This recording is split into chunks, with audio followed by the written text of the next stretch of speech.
What's going on? A to Z Sports, Sam Phelan here with Titans at 2 on a Saturday afternoon. You're recording this on a Friday afternoon, but coming at you guys on a Saturday as Brian Callahan just wrapped up speaking to the media. I got a chance to pop into the Titans locker room as well, check in with some of their players as the team gets ready to head to Los Angeles to take on the Los Angeles Chargers, looking to build a little bit of a winning streak. Titans win in overtime against the Patriots 20-17 last week.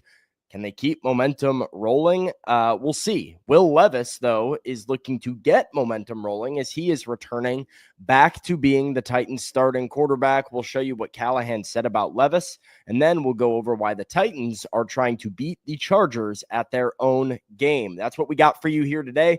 Before we get into it, want to remind you guys that Titans at 2 is brought to you by Lipscomb's Sport Analytics program, where data meets the game. Analyze, strategize, and revolutionize with Lipscomb. Get off the sidelines and into the action with Lipscomb's Sport Analytics program, where you will learn the make to calls that count and you can turn your passion into profession. I'm a Lipscomb graduate myself. I had a passion for sports, and thanks to Lipscomb, their faculty, their connections in the city of Nashville, I was able to turn that passion into a job and talk to all of you guys about Titans football here weekly. Lipscomb University's sports analytics program is turning sports fans into data-driven decision makers in the exciting world of professional athletics. Get career-defining skills and game-changing insights going beyond the box score, because at Lipscomb, they're not just watching the game, they're changing how it's played. Sport Analytics Program and Lipscomb University.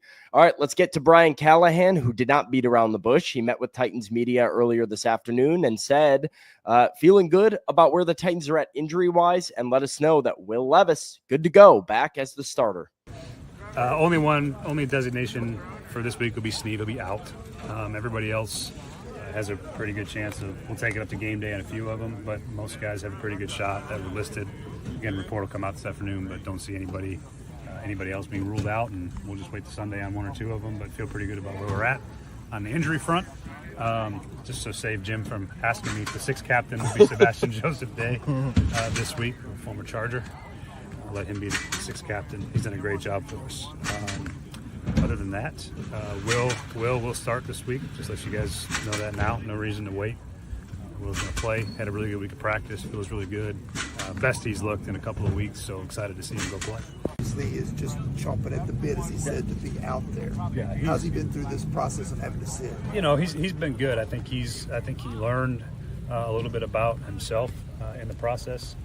Learned about how to be honest about how your body feels, and when fighting through an injury or when trying to fight through something is detrimental to you and the team, as opposed to you helping the team by being out there. There's a line there that guys learn as they get experience, and so that part was good. I mean, I think I learned a lot too in terms of managing that process, but really it's been good for him to have a little patience, you know, and know that it doesn't do us any good if he doesn't feel great and he doesn't feel like he can go play the position the way he needs to, and that part was that was good to see him understand that process. Are we likely to see maybe a little bit of rust, just the simple fact he hadn't played in the game in a month? Certainly possible. You know, it's been a couple of weeks since he played, so there could be that. I'm hoping that there's not. But it's realistic to maybe have a little bit before you get back out there. So, again, hopeful not to see much, but would be understanding if there was a little bit. We've talked Maybe some rust, but Will Levis will be back, and he will be playing quarterback for the Titans against the Chargers. This has kind of always been the plan, that as soon as Will Levis is healthy enough to go, he's still the quarterback. He's still playing, and now finally able to throw, able to look, as Callahan says there, better than he has in the last couple of weeks. So less soreness, less pain, able to make all of the throws. You just got to hope that this is different than it was before the Colts game, because this is what we were told before Will Levis went out and played against the Colts, that he was able to do everything required of him to win the game, and that was not the case. He did not feel good enough. His body was not ready. Now, you hope Will learned his lesson. You hope that experience taught him, hey, I have to be honest about my body and how my body's feeling, as Callahan brings up there. You hope it helped him gain a little bit of perspective. Levis talked to me in the locker room yesterday about, playing sideline quarterback right next to quarterbacks coach Bo Hardigree and third stringer Trevor Siemian, and he would walked through all the motions of every snap and learned pre-snap cadences and checks at the line and just how to operate within this Titans offense effectively from watching Mason Rudolph. It is a big, big game on Sunday. I'm pumped. I know a lot of people are maybe shouldn't be pumped to watch a 2-6 football team take the field.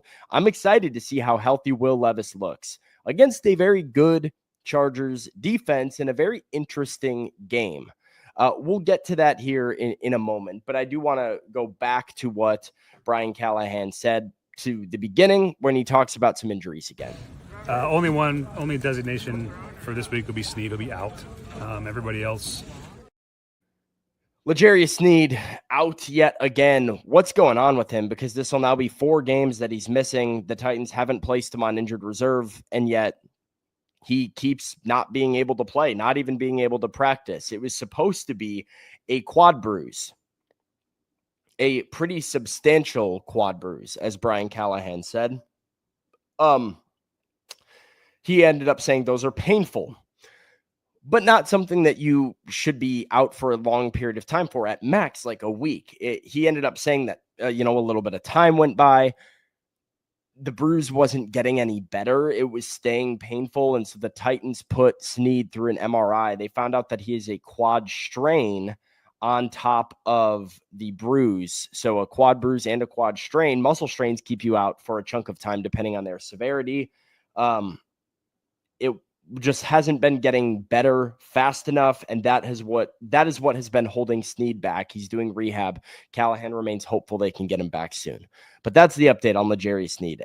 It's a headache. I don't know what's going on with him. The Titans need him back. He's making too much money to be sitting out with a quad bruise. But here we are with him potentially missing yet another football game. So how do the Titans win this game with Will Levis? Well, I think they need to beat the Chargers at their own game. These are the 2 offenses that are the 2 slowest offenses in pace of play in the entire league. Long drives. That is the name of the game. When the Titans and Chargers are functioning at their best, it is long, methodical drives that take up 5, 6, 7, 8 minutes that result in points. And if they can wear you down and possess the football and take control of the game, that's where they're both comfortable. But with these 2 teams going at each other, 2 slow pacing offenses, it's going to be interesting.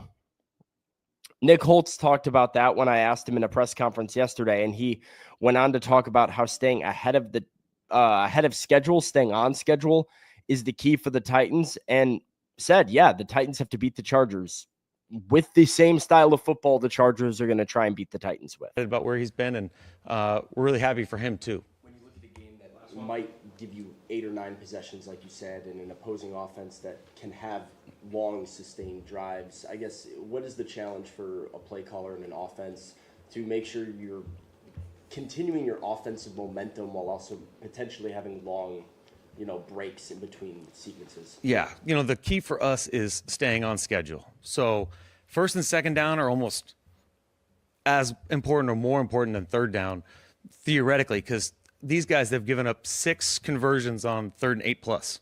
So if you get behind the sticks here, they have just been, it's been a famine for everybody trying to get some. They got a couple. Kelsey got one over the middle, a couple of those kinds. So if you get off schedule here, those pass rushers, Khalil Mack and all the other guys they got on their side, they will crush the pocket. They play soft zone. They make you check it down. So getting behind the chains, that kind of thing is going to would be very disadvantageous to us. So that's the key. Stay on schedule, and both teams are going to really try to play the same way. So hopefully we can outplay them at their own game.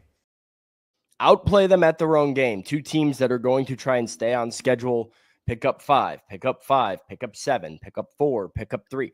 Like methodical 10, 12 play drives. Whoever does that better is going to win this football game. I think this is a better matchup for the Titans, though, than some of their recent opponents are.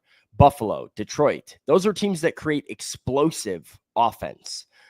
The Chargers don't really do that. The Chargers rely on running the football. They rely on staying ahead of schedule, as Holt says. They try and dink and dunk you and burn clock, but that also keeps the game within reach. It makes plays like sacks and turnovers at a premium because a sack or a turnover kills a drive. And with how valuable a possession is in an 8, 9, 10 possession game, that can make or break the course of a game. The Titans had an example of this against the New England Patriots in the second half on Sunday. In the third quarter against the Patriots, the Titans had one possession. The Patriots put together a 7.5-minute drive. The Titans put together a 7-minute drive. We were in the fourth quarter before you knew it. It was a touchdown and a field goal, and we were in the fourth quarter. I think this game against the Chargers is set up to look a lot like that. So it will be whatever team gets the big interception, the big strip sack, the sack that, knocks a team out of field goal range, that wins. It will be a game that's won in the margins, and probably, I'll just make a call right now, this is going to be a one-score football game. I would take the Titans +7 in this game, which is currently the line, because I think it's going to be a one-score game when it's all said and done. Can they beat them at their own game? We'll see. Figure out what Will Levis has in the tank as well in a game that I am very, very intrigued and excited to watch. That's all I got for you guys today. Please leave a like on the show before we head out. Be tuning in Sunday afternoon, right around like 2:30 or so p.m. Central. I will be on the A to Z Sports Game Day show, the pregame, halftime, and postgame show to talk some Titans and react to this game live and in real time with all of you. So come check us out. Keep it locked on A to Z Sports.com for more written content. Until next time, tighten up.